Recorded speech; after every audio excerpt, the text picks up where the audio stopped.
Be ready. 5 seconds. Start. Immediately after I assumed charge of the Ministry of Education in January this very year, I looked into the development projects which had been accepted in principle but not carried out in patience. Of these, one of the most outstanding was the scheme for a Central College of Training for Teachers. The Central Advisory Board of Education had in December this year recommended the establishment of two training colleges, one for men and the other for women, each providing for an intake of 200 students for the service of the centrally administered areas and the smaller provinces and states. On the grounds of economy, the Government of India modified that recommendation and decided to establish one college for both men and women with a capacity of 300. Provision was accordingly made in the budget as per the recommendations of the committee for the establishment of the college. When I took office, I was therefore surprised to find that the whole program had been held up on the ground of shortage of building materials.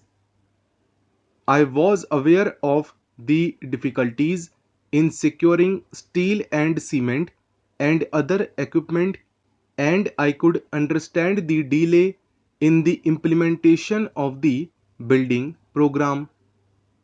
I could not, however, understand why this led to a postponement of the entire scheme. Even if buildings were lacking, the institute could have been started in temporary structures or hired houses, but here, as in so many other cases, programs of educational development were held up on the ground of lack of accommodation. This undue stress upon buildings has always seemed to me to be an instance of confusing ends with means.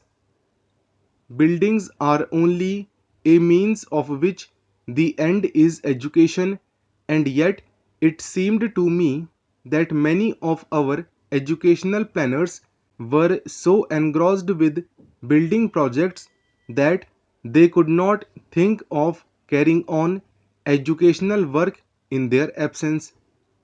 I therefore decided forthwith that the institution must be started immediately with whatever accommodation was readily available. The period was an exceedingly difficult one, and all the attention of the government was concentrated first on the disturbances in the Punjab and later on the impending division of the country. Even then, a small house was secured in the Delhi University area in July this very year. I realized that this was not adequate for our needs now and the work of the institute in the future. It is hardly necessary for me to relate at length the importance of an institute of this kind. With literacy figures so low as many 50%, the paramount importance of expanding the facilities of education is obvious. The acceptance of democracy as the pattern of our state has, if anything, added to the urgency of the problems. It is also self evident that the first step towards expanding the facilities of education is to provide for an increase in the number of trained teachers. Equally necessary is an institution to assess the results of educational methods followed till now and devise improvements demanded in the changing circumstances of today.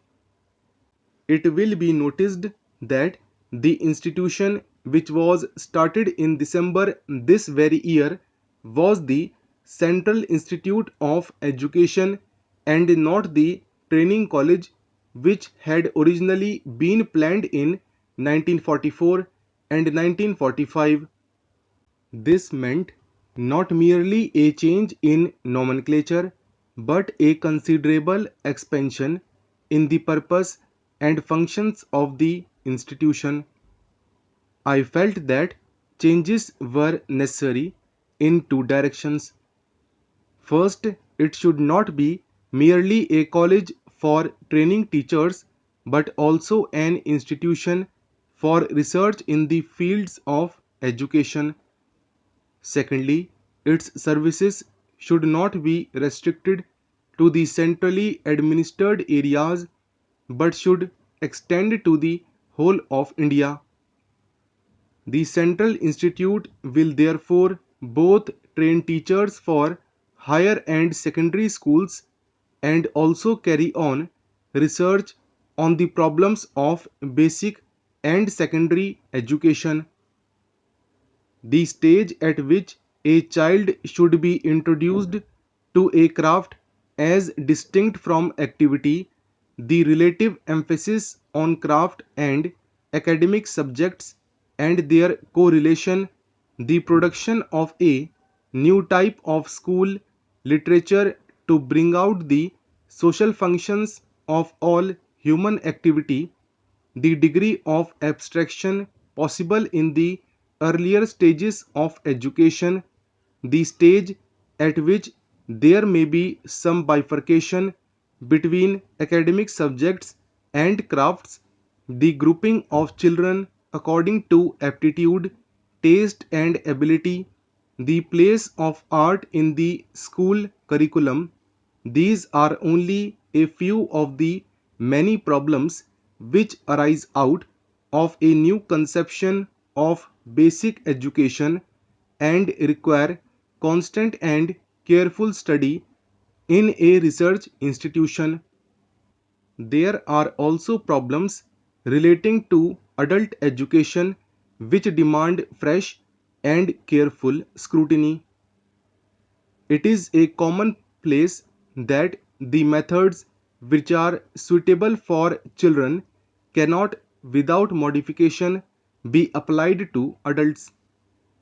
No doubt, a great deal of work in this connection has been done in other countries of the world, but each country has its own peculiar problems arising out of its social and economic background and its political history now.